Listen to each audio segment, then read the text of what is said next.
Financial planning shenanigans that drive me nuts. Oh my goodness. I hate this kind of nonsense. It drives me crazy. So let's just look at this real quick. And this is from Plan Advisor. I've had this on my thing here, my phone, for a couple months. Yeah, since September. People may start living to 150, creating a retirement paradox. As people live longer, advisors must combat sequence risk while driving growth to meet inflation, according to investment services firms.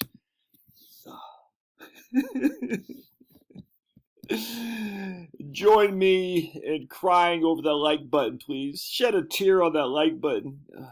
Dude, come on, man.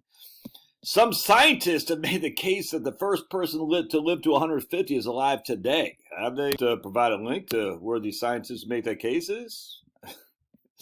And although many nearing retirement today might not plan for that kind of longevity, recent market swings may be creating anxiety about how far their nest eggs will last. Here's a guy with some firm who says he believes longevity amid market volatility has implications for retirement planning. The paradox is this: if people are living longer and we still have inflation, how do you account for that? And then this guy goes on to say, equities outpace inflation, provide growth.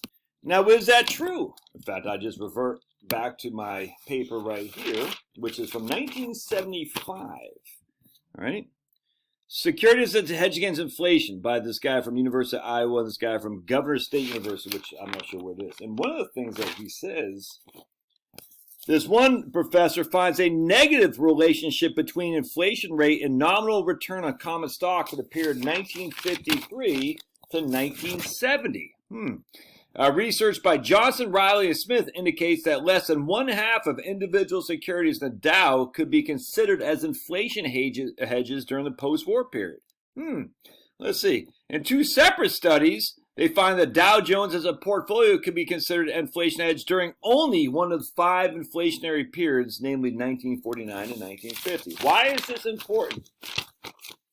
Because post-1980 is when we've had the massive run of both bonds and stocks, like never unprecedented. Unprecedented. All right, bond funds for the 30-year treasuries fell from 15 and a quarter in 1982 down to, I mean, hell, it's like 1.5 by the end of 2022. The COVID, the pandemic. On top of stocks, we just massive accounting for stock market growth in terms of offshore foreign trade, offshore labor, all that. I mean, just the whole thing was just incredible. Not in a good way, but it was what it is. Offshore manufacturing, H-1B visas and stuff like this, massive corporate profits and all that. That happened. I mean, the last 40 years has been freaking wonderful for shareholders, without question.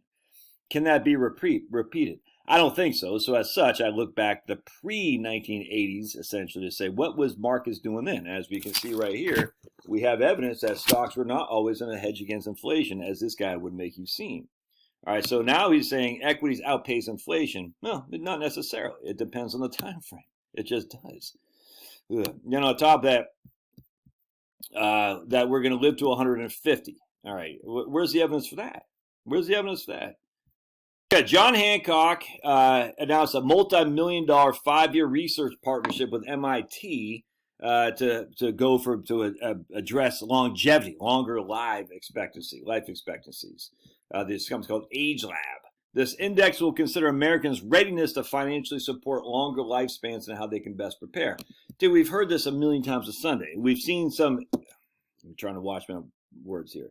Some people cite various what's called blue zones in Japan and Italy and even in California that they said, oh, these people are living until they're well beyond 100, and it's just all fake. It's all fake news.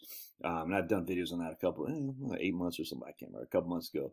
And the blue zones are just fake, dude. That's all there is to it. It's just for people getting more Social Security benefits, pretending that their parents are still alive. There's no evidence of a massive increase in life expectancy. It's just not there. I mean, look, dude. In fact, do you even want it to be there? It's just not there. So anyway, we can argue all day long about life expectancy. Rick Edelman's of the world, we're going to live to 150, whatnot. So this guy right here, this guy argues that traditional retirement strategies, such as age-based allocation, in which a portfolio shifts more to fixed income as they get older, were designed when life expectancy was shorter. Life expectancies still are quite short relative to, still are short relative to they were 10, 20 years ago. Back then, retirees could expect to live another 10 to 20 years after retirement. However, with people living longer, financial planning has been more complex.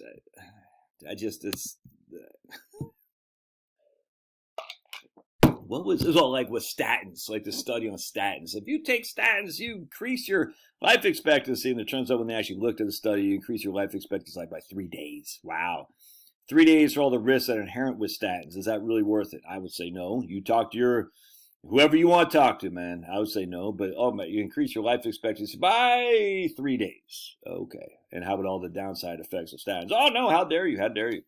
Anyway, that's just, this whole thing is stupid.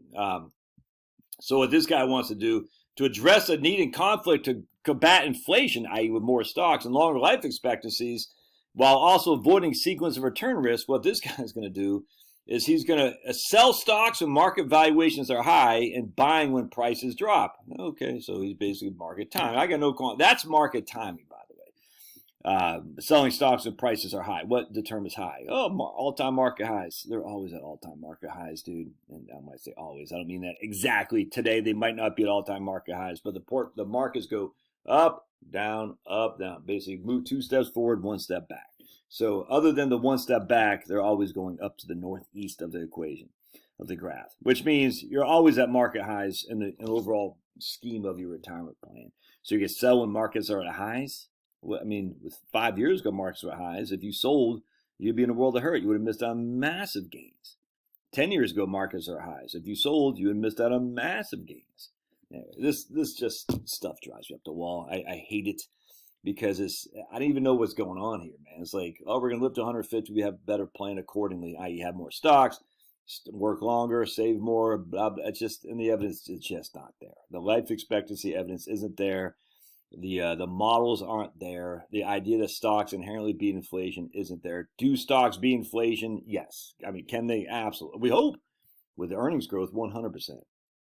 But the idea is I'm going to have stocks as my hedge against inflation. In fact, this guy says right here, he says, the purpose of this study is to review the performance of 14 risk class of securities, which range from long-term government bonds through 5 different classes of common stock. And he says right here, and compared for various periods during which the price level was essentially stable, rising, and falling. And then he uses, I want to use, because this is pretty interesting, I thought. Hold on a second. It says, the approaches to common stocks as a hedge against inflation can be distinguished. The influence of inflation on corporate profits and the relationship between ex-post returns and CPI.